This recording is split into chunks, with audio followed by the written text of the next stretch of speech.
The neat thing as a leader is my job is to help orchestrate, but it's not necessarily to do. In times like this, your true successes actually come from empowering the folks that are working with you. Creativity of one is far less than the creativity of 250. Sean, thank you so much for joining us today. I'm so excited for our conversation. I'm so glad to be here, kid. I really appreciate you guys inviting me on. Yeah, it's going to be an interesting conversation because we were just talking before I hit record all about the automotive space, which it's been an interesting world for lots of businesses, but particularly in the automotive world. Can you share with us a little bit about what you've seen this past few years? We have four dealerships. We're a family owned business. And I think the analogy I like to use is it's a roller coaster ride, which typical business is that way. It's always up and down. But ever since COVID, we really have not returned to pre COVID automotive sales until now. We're finally getting back in. And what I mean is, first, we went through COVID with all the shutdowns. Then you had inventory issues because of computer chips and this and that. And obviously, inventory issues create supply and demand issues. So dealerships really stopped selling, they just started providing.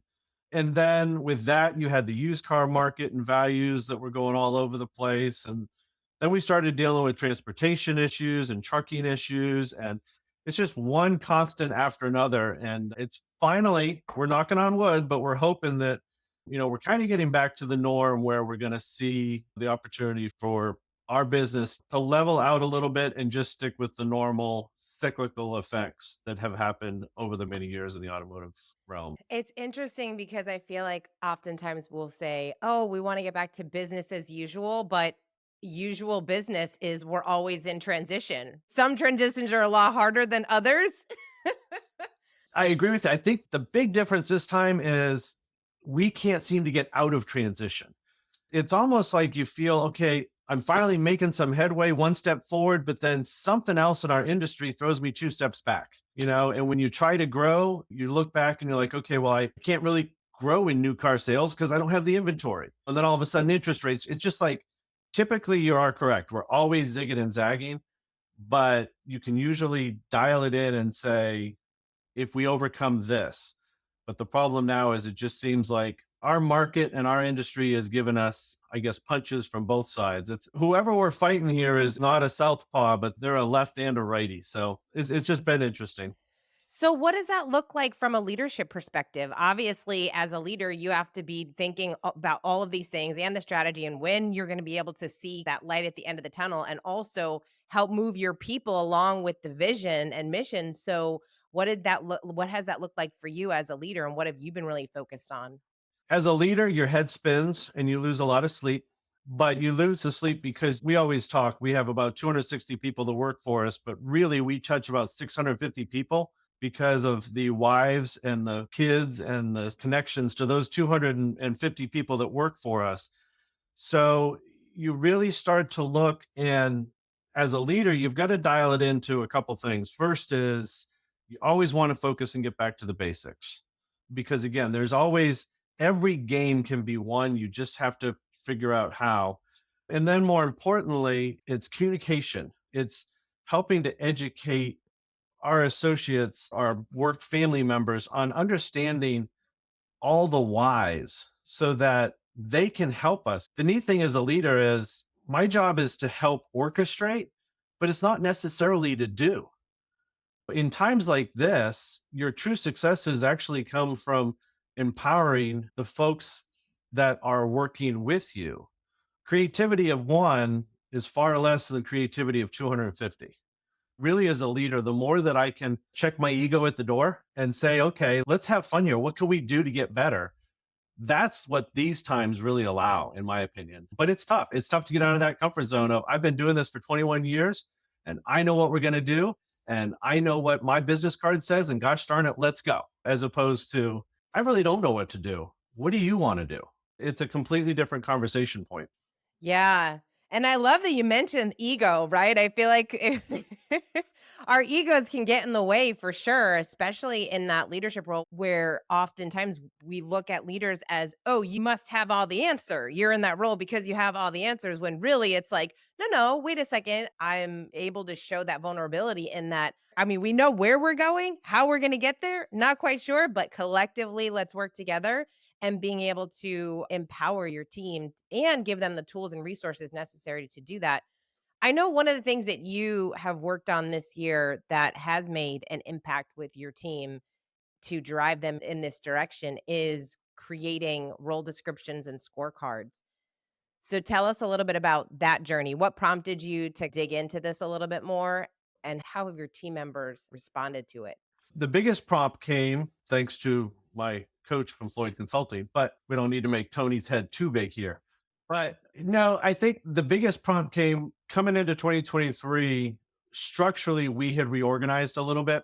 Prior to 2023, we're a family owned and family operated automotive group with 4 stores, but we were kind of operating as 4 different stores. And I personally was overseeing a store. I had a brother in law who was overseeing one of the other stores. And I had another brother in law who was overseeing 2 other stores. That's how we were operating and trying to control the whole reaction to the pandemic. So we really made the decision that we're not corporate, but we need to get a little bit different structure so that we can really focus on growing and not surviving.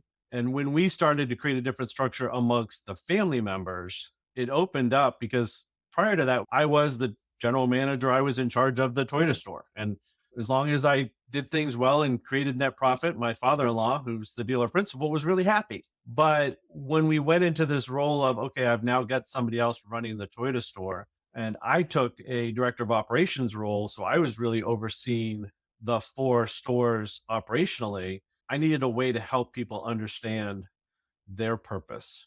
And we had to better define our roles as family members because everybody that works for us nicely respects the fact that we're family. So you kind of look at that as I could pretty much walk into a store and someone's going to say, okay, I got to do what Sean says to do because he's family. And so we kind of started even just amongst ourselves as what are our roles and how did we fit into the new picture, and then how do we translate that down? And so the role description part really helped, and I love the fact that we're mission driven. I still walk around, I'll walk around with the $20 bill in my hand, and if someone can recite our mission statement, I'll hand them the $20 bill.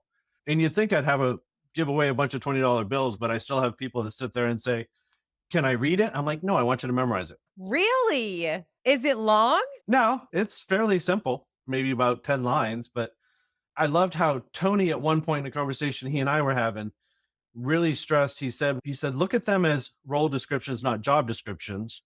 And how is that role a part of your mission? And that I'm sitting there going, wow, this is common sense that is not common because we'd always had job descriptions. What's your job? As opposed to when you really dial it back in. And, our mission is simple that we want to create a family like environment for our customer associates. So, how does you role fit into that? Are you the mom? Are you the dad? From a family perspective, there's certain roles that people play. So, doing the role description was great. It was a huge add. As for the scorecard, that comes out of your Dream Manager program. One of the comments we use is doing a checkup from the neck up. How are people doing mentally? Because obviously, especially in automotive sales, in any kind of sales, it is a mentally tasking job to know that people are going to get told no more than they're going to get told yes. And you're being successful doing that. The idea of having a scorecard where we could say red, green, yellow, where are you at? What do I need to do to help you get there? Both personally and professionally. It ties so well together with our way of wanting to get stuff done. First of all, that's a lot of family. That's a lot of family members. It's like business is already challenging with leaders and leadership and working together well as a team. And now you throw in the family dynamic and Well, I won't even tell you that we all live on the same property too. So we have a blast. Yeah. Yes. Yep. oh, wow.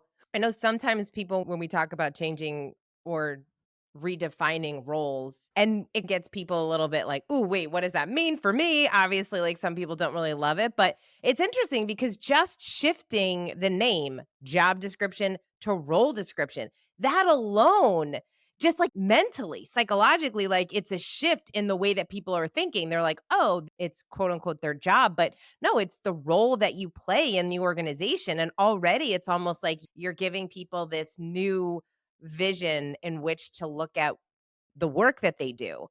And that alone can be empowering. And then people in Matthew's book, The Culture Solution, he talks all about role descriptions and scorecards, and he talks all about leading with clear expectations. And only by having a role description and a scorecard can we then say to someone, "Hey, this is what's expected of you, and this is how you're being evaluated," so that they know when they're winning. They know Right. when they are actually doing the work that they need to do. And then you, as a leader, get to come in and say, "Okay, these are all the things that are working really well." And then, hey, this is where you get to create that coaching culture where you say, "Hey, what do you need from me to help you with these areas?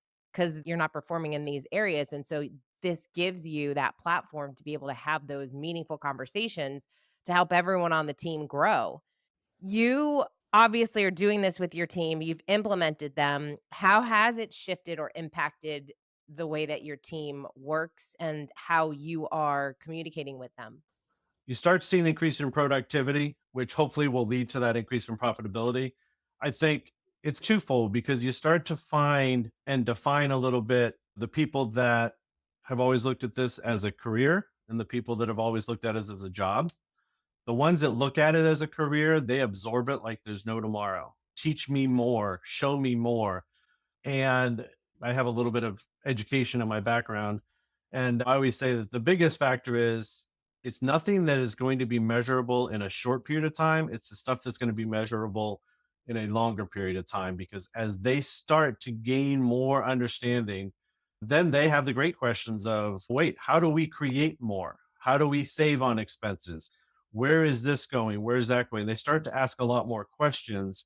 And that, in essence, is the real power behind them understanding their role. Because one of the comments, and we didn't coin the term, but in the automotive business, you'll hear some sales trainers always talk about being a business within a business. So, in essence, what we're trying to do is really create a whole group of entrepreneurs.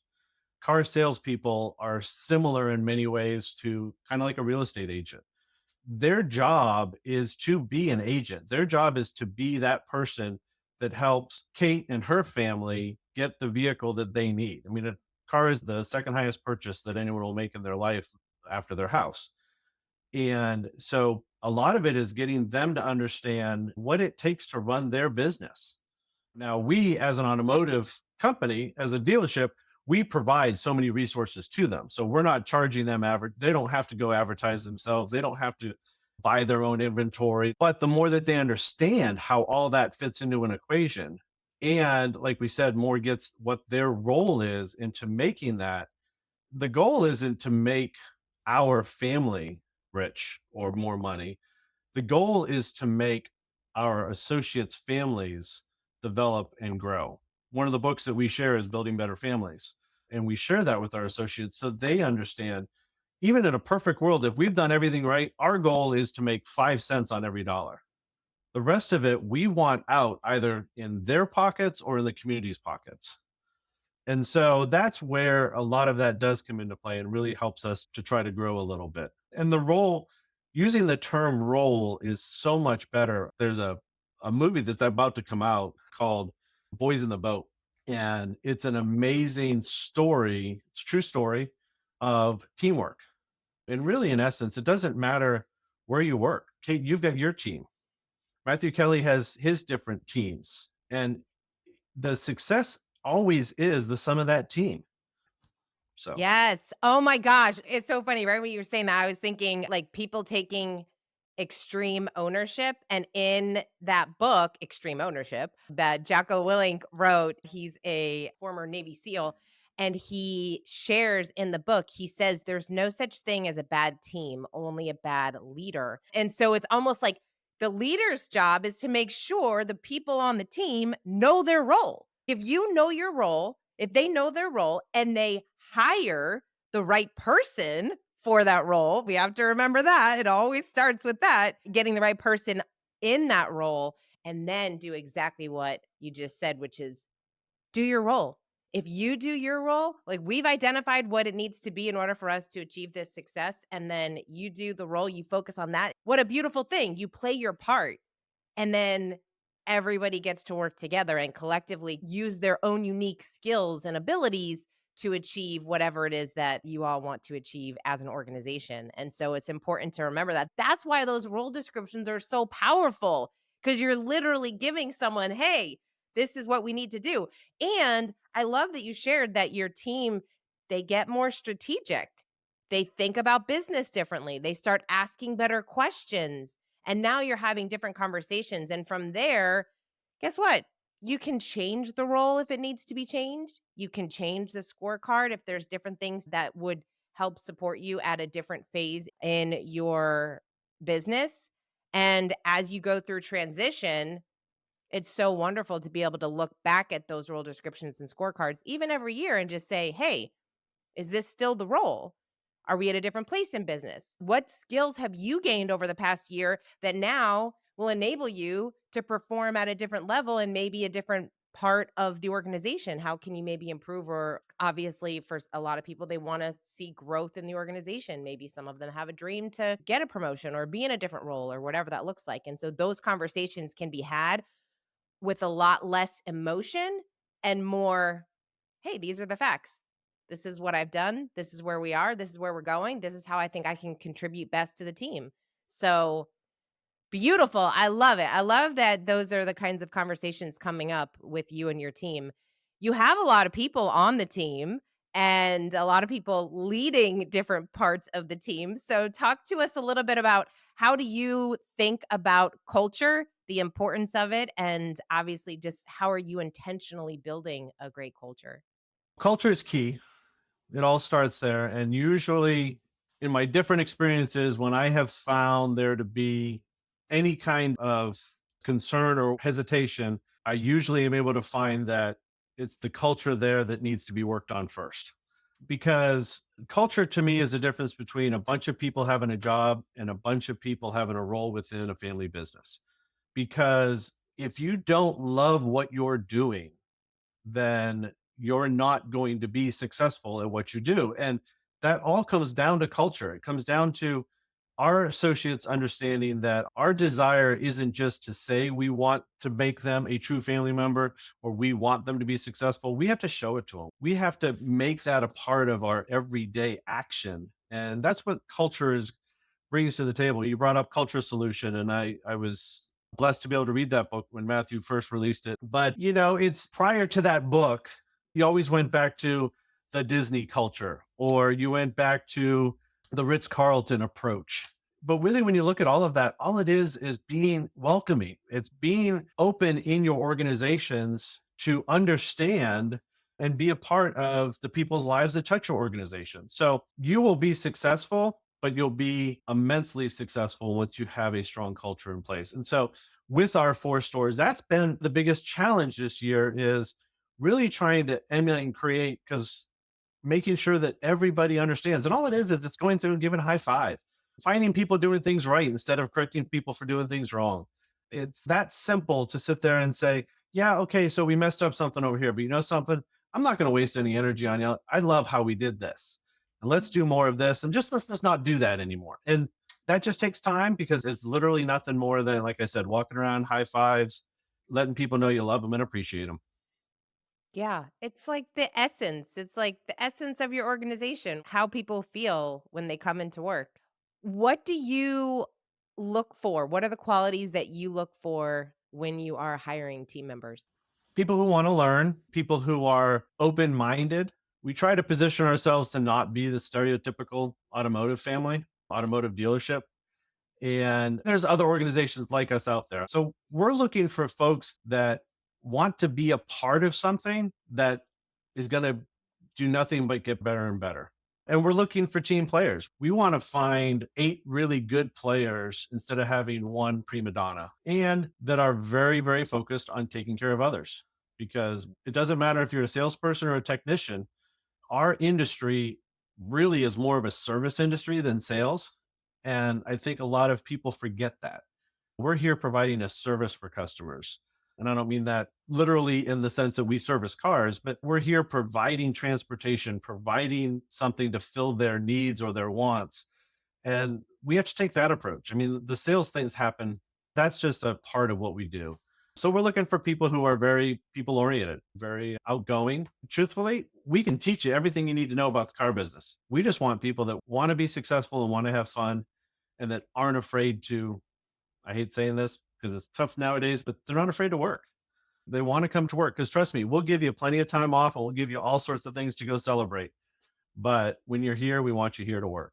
I think people do want to work, even in this environment where a lot of people say, "Oh, I can't find anyone who actually wants to work." I think that there are lots of people that gain a lot of value. They see the value in work. They want to use their skills. They might just not be in the right role, but work is good. We are made to work to be able to use the gifts and abilities that we have. And so, this is why it's so important for people to hire the right people for your team for both sides. Like it needs to work for the person that you're hiring and for the organization. And this is why hiring is like one of the biggest challenges for leaders, right? Because it takes time to find those people, to really find the right fit. And it's easier to just hire someone to hire them than it is to really wait for the perfect person to bring into the organization.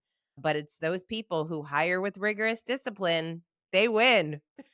That's why we always, it's funny because we always have two ads running. We always have an ad running for sales professionals and for technicians. And not too long ago, I was in a meeting and one of the leaders said, "Hey, we're full staffed. Should we have Kelly, who's our HR director, should we have Kelly take the ad down?" I said, "No." I said, "You're going to find your best person when you're not looking." And I said, "If you wait until you are short staffed and you need somebody, then you end up settling. But there is always room on our team, there is always going to be room for a strong technician and an effective sales professional because both of them, all they do is provide more. They're icing on our cake. I might not be quick to add somebody to our accounting team until we mathematically need it. But when it comes to, especially on the commission based side of things, you never pass up an opportunity. And so you should always, you're right. I mean, you're going to find the best people when you're not looking. Always be recruiting. Always be recruiting. Sean, what is one lesson that you've learned over the past year that you will use over the next 12 months? Listen more. I've spent a lot of time, and again, I think it goes back to that whole there's a part of you as a leader, just as there is for me as a dad, that sometimes I feel I need to solve the problems. And I have really tried to focus on listening more, allowing others not just to talk. I can hear what they say, but when I listen, I'm actually reflecting on what they're saying. And I think our team here has the answers to almost every question that we're trying to figure out right now. We just have to take the time to listen. Beautiful. What a great answer. And I think it's in the culture solution where Matthew shares that people only listen with 25% efficiency. They're not hearing 75% of what people are saying. And that's everything. It's what they're saying and it's what they're not saying. That when you become a great listener, you start to recognize, wait a second, what are some of those things that they aren't saying that I need to ask a question to get something out of? Let's talk a little bit about coaching because obviously you have a coach in Tony. And how has that experience helped you develop your leadership skills? Simply put, it has been a wonderful outlet for helping me work through and develop everything from Sean, you got to listen more. Have you taken time to define more? It's really just this is going to come. It's no disrespect to Tony. He hasn't taught me anything, but he has brought a lot to the surface that, again, I want to sit there and go, well, I kind of knew that, but yeah, I'm not doing that. And then the best part is 3, 4 weeks later, hey, did you do what you said you were going to do? Yeah, well, so it's just helped. He and I actually had a coaching session yesterday. And one of the things I said to him is I said, just in the last month, I've spent a lot more time on a daily basis doing a work related examination of conscience, because to be able to take that step and say, okay, what did I do today? What did I do that was really good? What did I do that was okay? Where did I miss the ball? So that I can be more reflective. So it's really just it's the accountability partner, which I knew going into it. That's what I was looking for. And then the resource of just some of the added ideas of, hey, did you try this or did you do this? And it starts as a coach and becomes a friendship. And I think that's where I really truly appreciated it is just having that source outside of the family that helps to approach everything work related. So Yeah, that third party perspective is definitely obviously seeing it from a very different viewpoint because we're so in it, right? Like when we're leading a team, we're in it. You're in the thick of it. You can't always see that the outside looking in. And that's why we're so good at giving advice, right? We love giving advice to other people. We could do that all day long. We're like, that's really good advice. We're not great at taking our own advice. correct. And so this is why everyone needs a coach to be able to have someone that sees it differently and then asks you those questions. So that's the thing about a coach that I find so fascinating is they might not be there to teach you anything new. They're just there to ask you a question that knocks you off your chair and you think, how did I not see it that way? Or why did I not consider that? Or what a simple question that I actually have to take some time now to maybe journal about or think about or talk through with my team.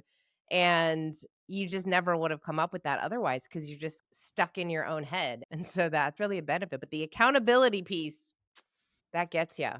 You got to do the things you say you're going to do, Sean.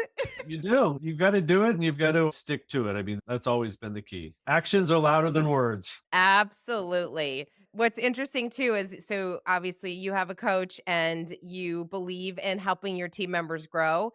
Your wife, keeping it all in the family, your wife is actually the dream manager over there. So talk a little bit about the dream manager program and how are people enjoying that? Our associates love it. Yeah, my wife, a couple years ago, I had been searching and looking for something to bring to the team that would help them grow. And all too often, you talk about roles, you talk about leaders, and you take a sales manager with a salesperson, and they're going to sit and just simply talk about how many customers have you seen? How many test drives you do? Did you do this? Did you do that? It's all work related. One of the ideas when I came across the Dream program, my wife is a teacher by trade, but the neat thing is she was able to provide a whole different side, and it goes back to that really developing a family relationship. She would never once talk to them about selling another car or servicing another car. She was there to talk to them about, okay, what do you need to do? We have some younger salespeople, and my goal is to buy a house. My goal is to buy my first car. My goal is to pay off some debt. I shouldn't say goals, I have dreams. And we would have them, and really that was the benefit. I mean, we had multiple associates that it gets back to that accountability piece, but they say, we wanted to do it, but we never knew how to do it. And my wife always jokes, she said, I'm not a financial planner. I'm not a this, I'm not a that. I'm just a constant resource for them and an accountability partner. So that if we needed them to get in touch with a financial planner, we had somebody on our team ready to go. And that's really, again, it creates when you take ownership, when we take ownership of our people in a different way, they take ownership of their career in a different way. And we actually lost. So here's an interesting story that I consider a positive. We lost a really good associate because her goal was to have her own business. And we helped create the stepping stones that she could put in place so that something she was doing part-time as a hobby could become her everyday thing. And I don't know if there's a whole lot of companies out there that want to take a good associate and encourage them to go do their own thing. But my father in law never would have started our automotive family if he hadn't taken a chance and gone and done his own thing. I love the fact that you mentioned that one dreamer because we actually get that question from some leaders. They will say, why would a leader want to help someone fulfill their personal dreams? What if one of their dreams is to leave? So, what would you say to that leader that's thinking in that capacity? Think ultimately of what your goal is as a leader, and that's to develop the true potential of everybody that works for you. And when you do that, over the years, we've had a lot of folks that have left our organization for the betterment of their careers or their families. but it's amazing how loyal they have always stayed to our organization. They've sent some of the best referrals, they've sent some of the best customers. So again, it's you check the ego, you get rid of the selfishness. Ultimately, my goal is to get everyone that I touch to heaven. So I want them to become the best version of themselves. If someone had asked me 25 years ago, I've been in the car business now for 22 years. If someone had said 25 years ago that I was going to be in the car business, I would have laughed at them. I was blessed to come into this world through meeting a wonderful woman who became my wife. And so you never know what God's journey is for you, and nor do we know what it is for someone else. So our job is just to help them become the best version of who they are. And that's the beauty of the Dream program is it helps the associate identify really who they are and it gives them a voice. If a leader is honestly contemplating the Dream Manager program, you're already of the mindset that your goal is to want the best for your people. And we all know that if we let a good one go, we're going to be given another good one right behind. Give and you'll receive. But if you hold on too tight, you're going to miss something else. So sorry, I just got up on my soapbox. Sorry about that. No, that was so awesome. That was so beautiful. Look, think about she left and think about how she talks about you as a leader. Think about how she talks about the organization and her dream manager. That is someone who's going to be talking about you as an employer forever. That's incredible. We all have those people in our lives where we think, wow, they believed in me so much, and I would not be here without those people. And that is what it's about. And you said the exact thing. If your number one goal as a leader is to help your people grow, that is what you are there to do. So it goes back to your do your role. Do your role. Oh my gosh, Sean, you are so awesome. And I absolutely love hearing about what you are doing with your team. Obviously, it's a blessing for everyone to be able to be a part of that team, to grow together, even during these crazy, challenging times. You are all building something remarkable. And then you get to look back over a 5-year period, 10 years, whatever that looks like, and think, wow, remember in COVID and remember when we didn't know what we were doing, and you're going to be in a completely different space. And that's part of the fun of business is to be able to grow a team together and then look back and think, look what we did together. Yep. So you're awesome, Sean. Thank you so much for taking the time to be on the show. I know that you have inspired leaders for sure because you have inspired me. So thank you for sharing your journey with us. Thanks, Kate, for having me. I really appreciate it. Thank you so much for listening to this episode. I hope you found it helpful. I hope you got something to use and take away. And if you are interested in culture coaching, we would love to have a conversation with you. And you can go to floydcoaching.com and someone from our team will reach out to you. Thank you again so much for listening. We appreciate you. And until next time, lead with culture.